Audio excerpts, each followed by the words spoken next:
See? So, you know, this thing of death and of being transformed is where our life reaches a certain point where it has to go bloop. And in the moment you go bloop, you forget. You lose control, you see? That's the sensation. When control is going, you're just on the verge of the crisis where it's going to bloop. And you say, well, where was I? Gee, this is strange. I'm alive. I don't remember where I was before. That's the sensation of coming to birth. And you grow and grow and you become more familiar with this and more familiar. When you're completely familiar, it goes bloop. And you're new all over again. See? Quite different.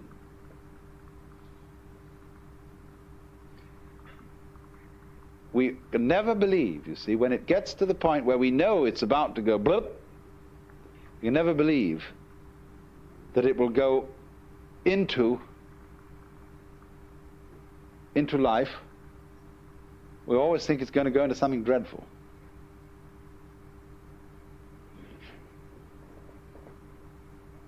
But you see, once you know, it's going to keep flipping. And the only thing is to go with that flip. See, get ready to go. Are you ready? Bloop.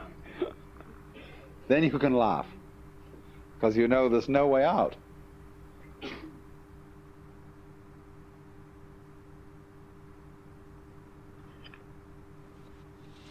Now, you must understand that yesterday I was doing a demolition job. The negative aspect of what we're talking about, the pursuit of pleasure. And by approaching it from two different points of view, I was explaining the fact that there really isn't anything that you can do to transform your consciousness into, shall we say, the state of pleasure or ananda, bliss, ecstasy, especially the very high ecstasy of everyday consciousness. There's nothing. And I worked on this especially through an analysis of the nature of the opposites of perception by contrast. And so that leaves you flat. And so from that place where we can apply the Turkish proverb, "He who sleeps on the ground will not fall out of bed,"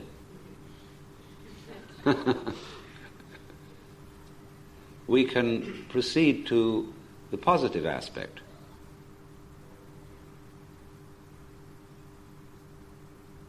Now, what happens when we are at the end of the negative aspect? When we come to the depth of the yin motion, which is the seed point of yang. What happens when you are really convinced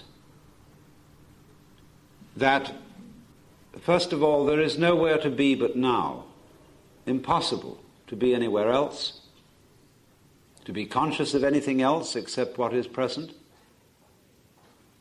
and that there is no trickery which you can play on your mind, whether it be by an iron forced discipline, or by self-hypnosis, or by any kind of hocus pocus, to bring about a satori, a state of illumination, of cosmic consciousness, or whatever you want to call it.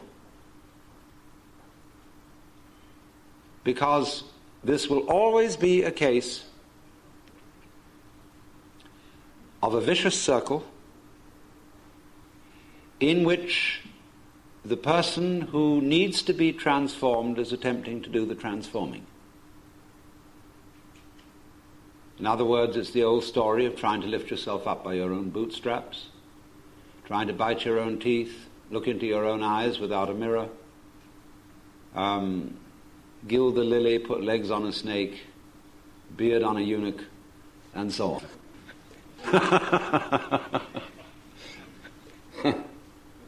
Can't be done. So at that moment, when that is clear, where are you? You may feel depressed. And what will you do about that? Well, there's nothing to do about it. Because you would have discovered at this point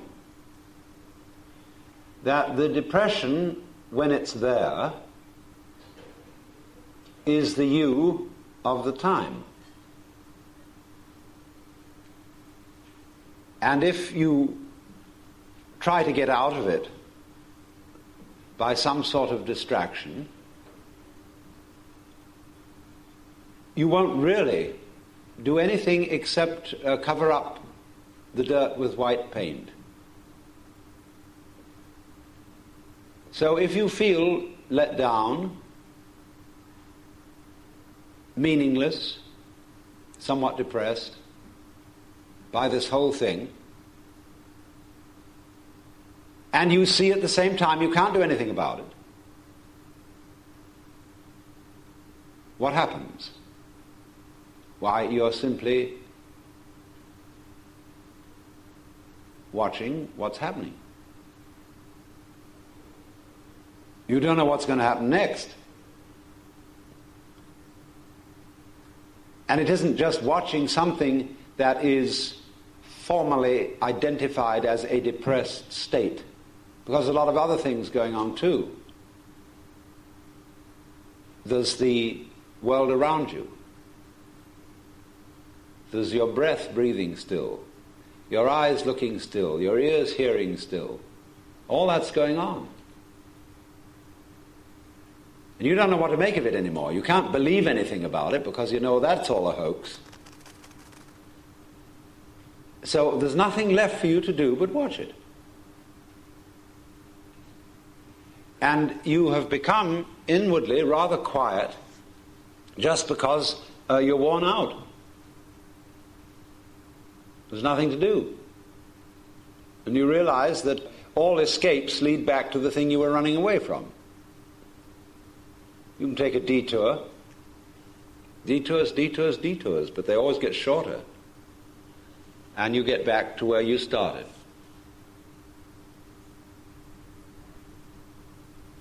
So, when this sort of defeat of all enterprises and ideals and aspirations occurs,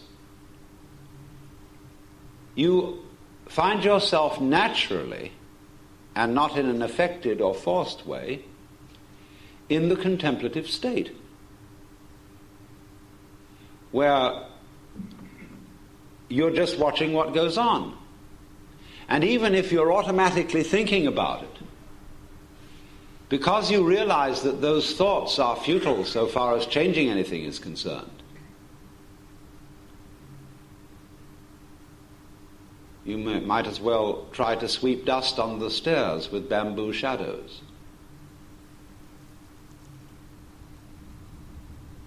And so you watch your thoughts as if they were the ticking of a clock, or birds chattering outside the window, or water falling, or a leaky faucet. And they just chatter on. And life does its thing, and you watch. The thoughts, because they're just chatter, begin to go away. And the past has disappeared, because you know it's just memory. The future has disappeared because it hasn't happened. Never does, tomorrow never comes. There is no tomorrow. And if you don't realize that, it's useless for you to make plans for it. if you do realize there's no tomorrow, then maybe plans will be of use to you. Because when they work out, you can enjoy the result. But if you're not all here, you can't. So tomorrow can only be handled by those who don't take it seriously. So there you are. Now, if you've read the literature, which many of you have, of mysticism and yoga, Buddhism, Vedanta, so forth, you know it's said again and again and again that this kind of vision, this way of seeing, is always dependent upon transcending your ego in one way or another, giving up. Well, here you are. You've given up. Only you are not able to pride yourself on having achieved a great achievement. And this is the snare for all people who go into these spiritual disciplines. They make a project of getting rid of their ego. And they're terribly proud of it. They come home and brag about how much they suffered, how long they sat, and how their legs hurt so much. They're absolute bores. And this spiritual braggery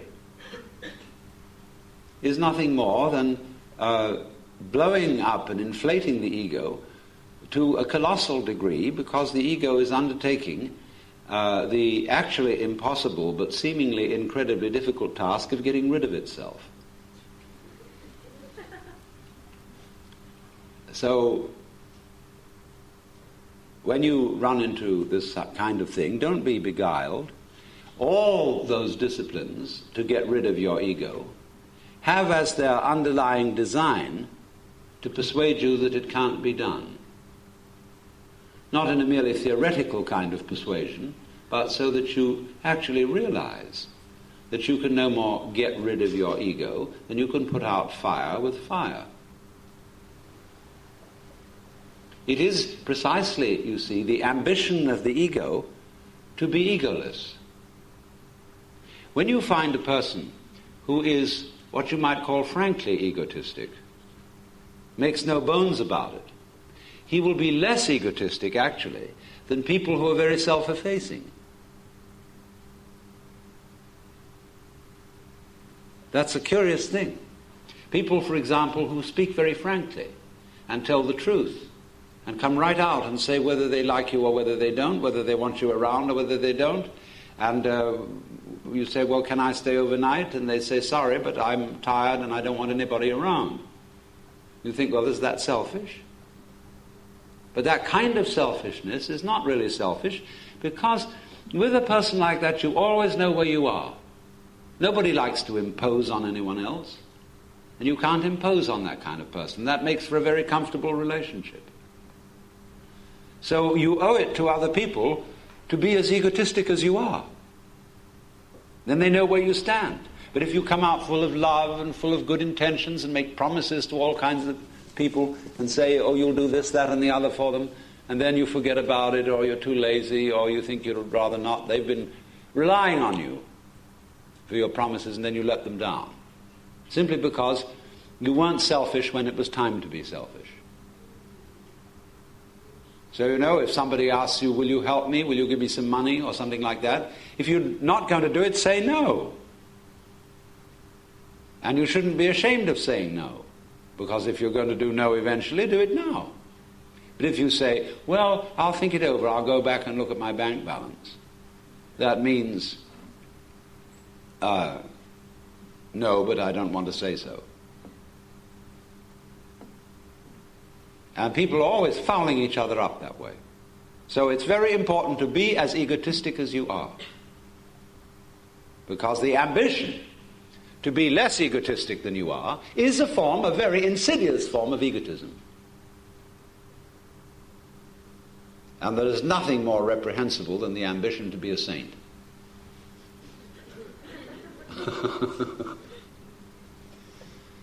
So you found that out, you see, not by going through some project, some fierce discipline to get rid of your ego, unless, of course, you were the kind of nut who had to go through that and couldn't find it any other way. That's why I have nothing against gurus who put people through all sorts of complicated obstacle races, because those people asked for it. They wouldn't have respected the guru unless he had made things difficult. It's on the principle of anyone who goes to a psychiatrist should have his head examined. There it is. Because, let me repeat the point, you are responsible. And when you go to a guru, you did it. And you gave him authority to take charge of your spiritual development. And he's going to show you that the authority was always yours. But he can't do that by just talking. He has to carry the absurd things you are doing to their logical extreme so that you will find out. You are making yourself miserable. He will increase your tendency to do so until you find out that it's you who are doing it. Well, I say you find out it's you who are doing it. Who is you? We never have to define this because it's become like a point in modern geometry or mathematics. In the old Euclidean system, we said a point is that which has position but no magnitude. A kind of absurd definition. But in mathematics today, we don't define a point at all. We say it's a limit of size. And it's much more useful that way. So when I use the word you, you know what I mean. But I'm not going to define it. Because then we get thinking about, is the you immortal or immortal, or mortal or immortal? Is it eternal or non-eternal? Is it separate or is it one with, etc., etc., etc.? And all these are silly questions. The word I, as William James said, is a pronoun of position, like this or here, or like the it in It Is Raining. So when I say, I know, I do, I'm not thinking that there is some agent I who is the doer of deeds. I do, I say means the saying is coming from here, as distinct from over there. And there is no disjunction between the I and the saying. I am what I say, because the saying is the act. This is I while I say it. So, with the rest of the body, I'm heading, I'm hearting, I'm stomaching, boning, and that's the I while it's happening. This particular boning and stomaching and hearting and braining, you see, it's all process, all wiggles. But so then, when you find, naturally, that the supposed I, the mythical soul in the body, ego in the brain, or whatever it is fictitious, is a social convention like the equator, and can't do anything except the thought that it can do something simply gets your psychic processes going in a vicious circle. So then at that moment you are in the contemplative state naturally. You are neither trying to do something about it, you are certainly not trying to do nothing about it, because you find the only thing you can do, now this is interesting, the only thing you can do is let it happen, whatever's going on, let it happen, and you're not even letting. How could you stop it? Because if you try to stop it, that trying to stop is all part of the happening. See? So what have you discovered? When there is absolutely nothing to do except it happens, whatever it does happen, you suddenly discover that you are what happens.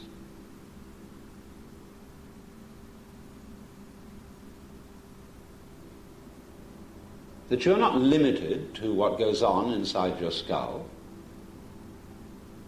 that the wind blowing outside, the cars pouring down the road, the rattle of human life, the sun shining, and all that. There is no you, there is no reality that is apart from that.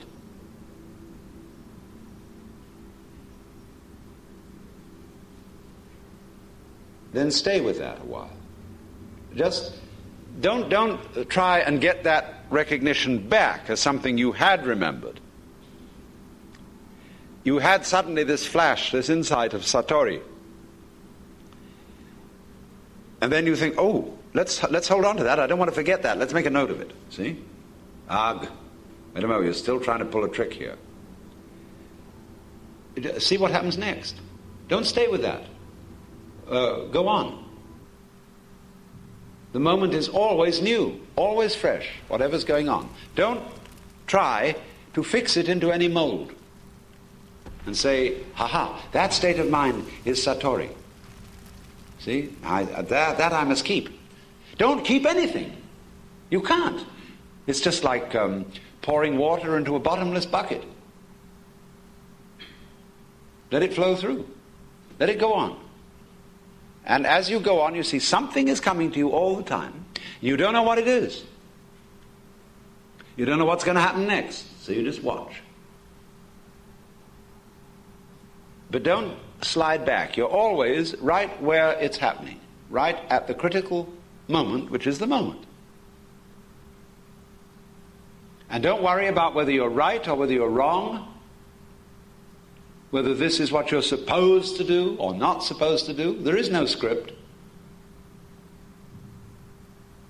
Unless you insist on making somebody else's script your script. And you see it coming at you. And yet you realize it's not coming at me from somewhere or someone else. This spontaneous arisal is me. There isn't any me besides this. So when the chickens cluck outside, that's just the same as my having belly rumbles. It's all me, from each one of our points of view. Now then, as you well know, those things in life which are most pleasurable almost invariably happen unexpectedly. They are not contrived. When I take students with me to Japan,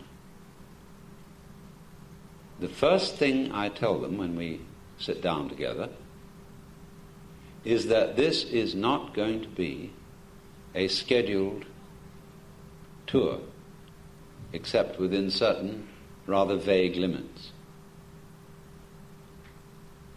Many people, when traveling in foreign countries, see nothing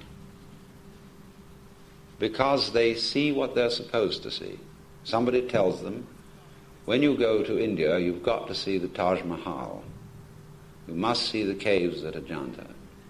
You must see the burning ghats at Benares, and so on. And they all go and see that so that they can say, I've said it. I've seen it.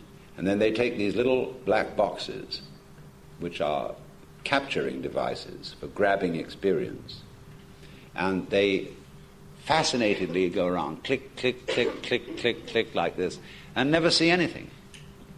They're always looking at the aperture figuring and see that that's right, and so on.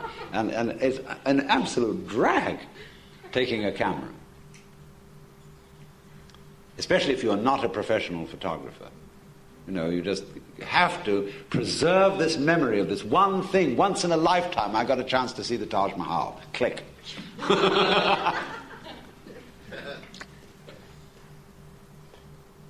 Well, what I say to these people is, look, the Japanese have a phrase which is like our phrase, just follow your nose. They say follow your feet. Because, unlike the United States, Japan is a very easy place to wander in. I mean, here it's very difficult to wander. It takes narrow streets, funny courtyards, curly kind of places for effective wandering. Here, you're not allowed to wander. If you go wandering in any nice part of town, the police will stop you. Because, where are you going? Well, nowhere particular. Well, that's very suspicious not to be going anywhere particular. Where are you from? Have you got a paper that proves that you are there? Paper always being more reliable than people. And everything is straightened out, you know. It's the shortest distance between 2 points. Gazawi, as fast as possible, no wandering allowed. But in Japan, you still can wander. It's a miracle you can still, but you can. And you can take a side turning, not knowing where the faintest idea where you're going, and suddenly you discover the most amazing garden in a courtyard. Or a funny little restaurant where the most unusual food is being served. Or a bar where there's room only for 2 people to sit and they're serving broiled sea snails. Or a shop where rare pottery is being sold. And although the shopkeeper can't speak a word of English, you go in and the utmost courtesy is shown to you. Brought out tea to drink and very pleasant, friendly surroundings. You didn't get shown this. You followed your feet and discovered it. Now, all the best things on any journey I've ever taken were unscheduled. And most of the scheduled things were a disappointment because of the big build-up of expectation and then flop. So, therefore, the essential principle of the positive side of the pursuit of pleasure, you see, is the unscheduled life. Now, of course, for the convenience of other people, some schedule is always necessary. But it's best to make it a kind of humdrum habit thing, and don't get uptight about it.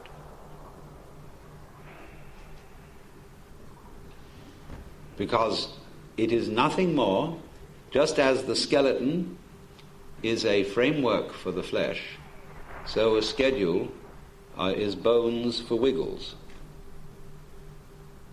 Snakes on ladders.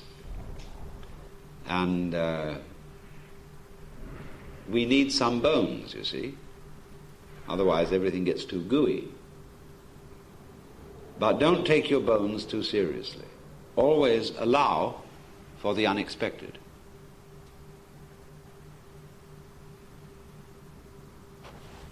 Because this is true at the level of the most simple sensuous pleasures, as well as at the level of high mystical experience. So the paradoxes that come into mystical literature, such as that he that would save his life must lose it, or loose it, or the highest knowledge is non-knowledge, in the Kena Upanishad, where it is explained that Brahman, the Supreme, is known to those who know it not. All that sort of paradox is simply this, you see, that the cosmic consciousness is what arises of itself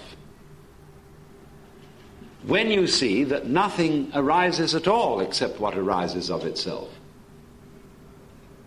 In other words, life isn't something on the one hand happening to you on the other, or being done by you on the one hand to it on the other. The whole thing, you and it, is a spontaneous occurrence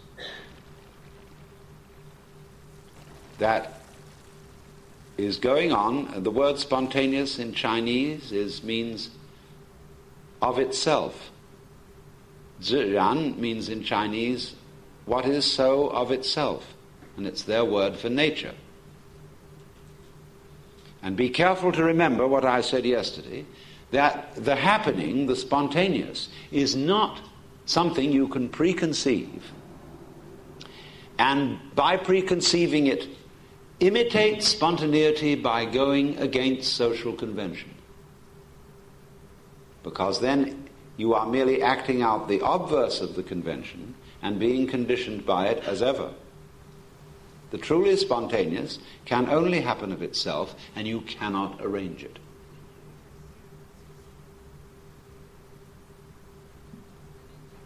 So then, you may say, well, now, does that mean, as we say in kind of everyday talk, just take things as they come? Just live day to day, so on. And then I know if a person asks that they don't take things as they come.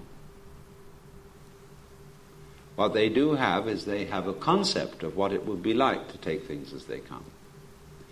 And they would say, well, the ordinary person is anxious and full of plans and schemes, and therefore let's be the opposite of that. Take things as they come. See? And that's the same as fake spontaneity. Because this true taking things as they come doesn't mean that you imitate a placid attitude, or that you have some kind of expected behavior, like, say, one expects of a psychotherapist, a certain kind of act which he puts on to accommodate you. If you say to a psychotherapist, I have just raped my daughter and murdered my wife, he says, mm-hmm.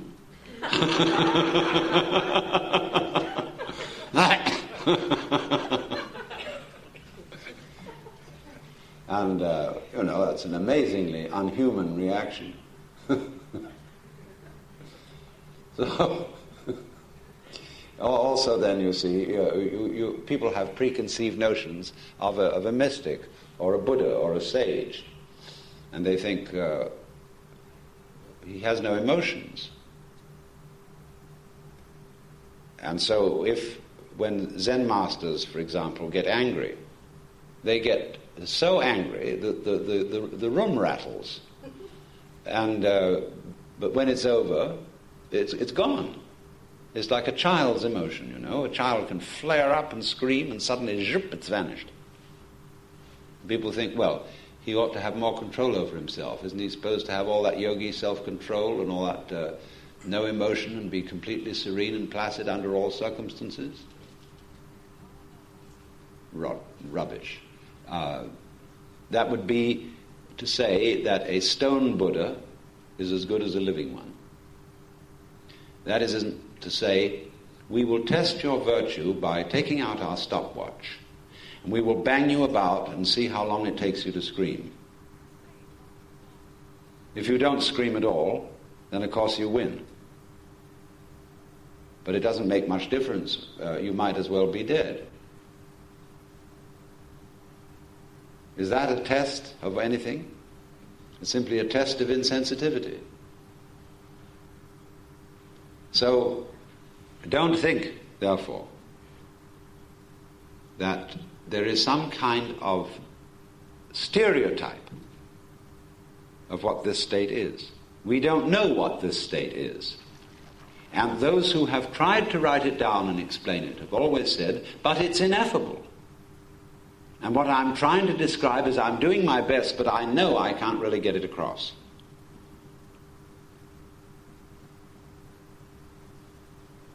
So you would say then, going back to the point that I'm making here, the person who said, well, it's just taking things as they come.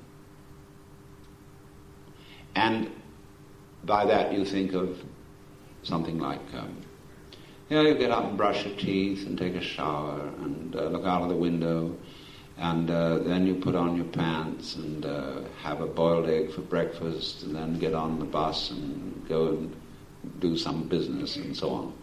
And that's it. But that is not it. Because when you are in the state that I'm talking about, what from the former point of view would have appeared to be nothing more than ordinary everyday life is suddenly seen to be a magical process. Absolutely weird. So that you can see that you might be just rubbing around in some ash. It becomes perfectly obvious that that's the whole point of the universe. Incredible.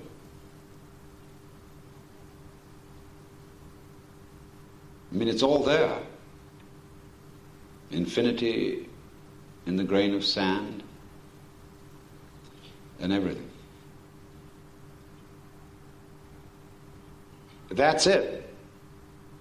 And you look at other people rushing around, when people's noses, when they're in that state of rushing around, are more pointed somehow than they would be otherwise. The nose seems to be leading out, the eyes wildly searching, and people going about their business every day, serious. I'm going to get there, I'm going to make this thing. You think they're quite mad. You feel sorry for them. You don't feel angry at them, but they're quite mad. They don't realize that now is it. That's where it's all going, as well as where it all comes from. The Alpha and the Omega is now. And indeed the angels keep their ancient places, turn but a stone and start a wing. The whole surround of us is completely magical. Now, of course, we become aware that imaginative people are conscious of this. Imaginative people show their consciousness of it by the way they act, by their taste in whatever they surround themselves with. You begin to notice that there are some certain people with whom you either have great accord or great fear, because they're not ordinary, because they have an atmosphere of magic. They have imagination. And they're not hiding under an attempt to conform to the ideal of being ordinary. And the artistic people are here. There are also people you can call relaxed people, relaxed society. There's a very wonderful class of people. They're not on edge. You know, there are some people who are edgy all the time, and you feel that your very presence around their place is a mess, if you know what I mean. But relaxed people have what in Arabic is called barakah. It means divine grace, but it also means the quality of an old frying pan that has had long years of use and is just perfect. That's barakah. And there are people like that too, you see. And all these are the great spontaneous virtues that cannot be contrived. See, we can try to produce barakah by finding some scientific process for artificially antiquing things, for putting patina on bronze in 5 minutes, for pre-aging wine, or something like that. I mean, none of it works. It's all phony. Because this thing can only come in the process of growth. So you say, well, do I have to wait? But the whole thing is in the waiting. I don't mean the virtue of patience. I mean waiting when there is nothing to do but wait. And when you see there is nothing to do but wait, then it happens. But it won't be hurried. Because the minute you're trying to hurry it, that introduces the one thing that stops it.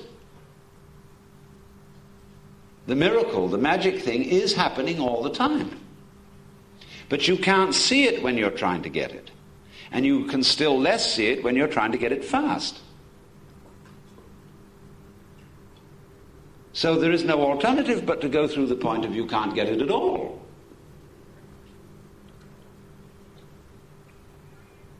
You are going to be you.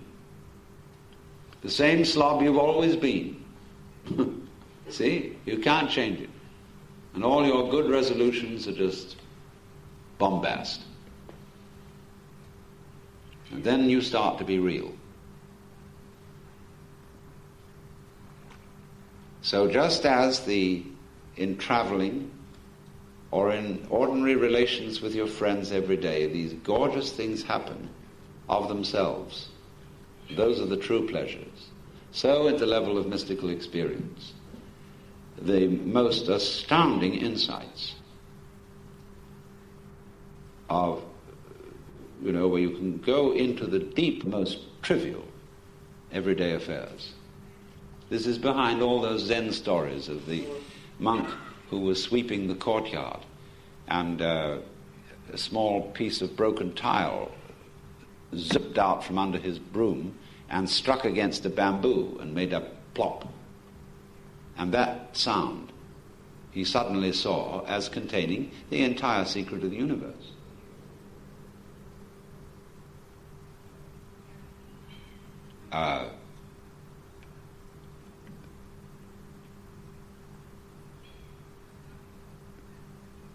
One can do it from anything.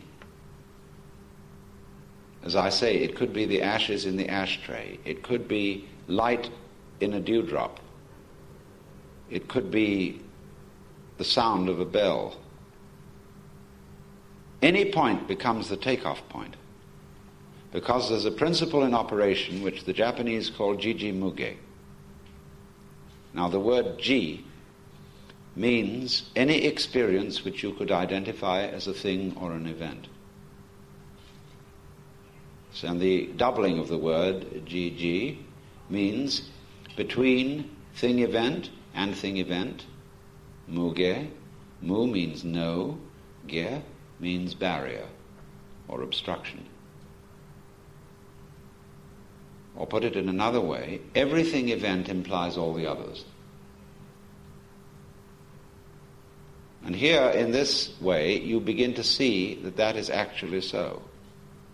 When you pick up a chain, you pick up one link and the rest comes. In this, you pick up one thing event and the universe comes up with it. Because you see, there are no separate things. It's all a single unified process, no longer divided into the voluntary and the involuntary, the I and the you, or the I and the it. Because it is the big happening, which is neither voluntary nor involuntary, which is neither free nor determined. All these are mere ideas about it and about. You've abandoned all that. You've abandoned philosophy totally. Because you see it's just a net designed for catching water.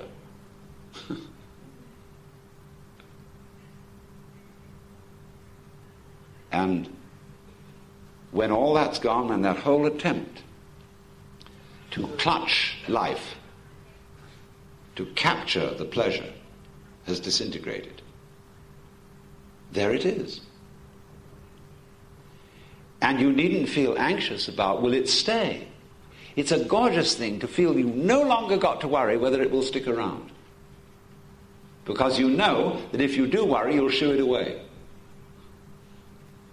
So it's a tremendous relief, you see, not to have to bother with, will it stick around? Will I lose my insight?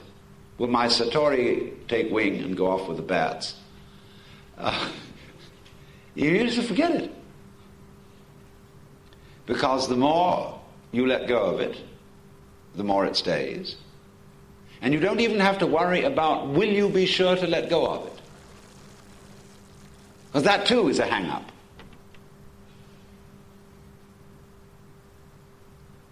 And you can begin, you see, from your very weakness. That's your strength. It's not your big ego and your big will that is the strong thing here. It's your slobbiness, it's your weakness, it's your foolish side that is your strong suit here. See? Yoko Daishi puts it in this way. You cannot take hold of it. You cannot get rid of it. In not being able to get it, let me repeat this. In not being able to get it, you get it. When you are silent, it speaks. When you speak, it is silent. The great gate is wide open and nobody obstructing it. So we'll have an intermission and then questions.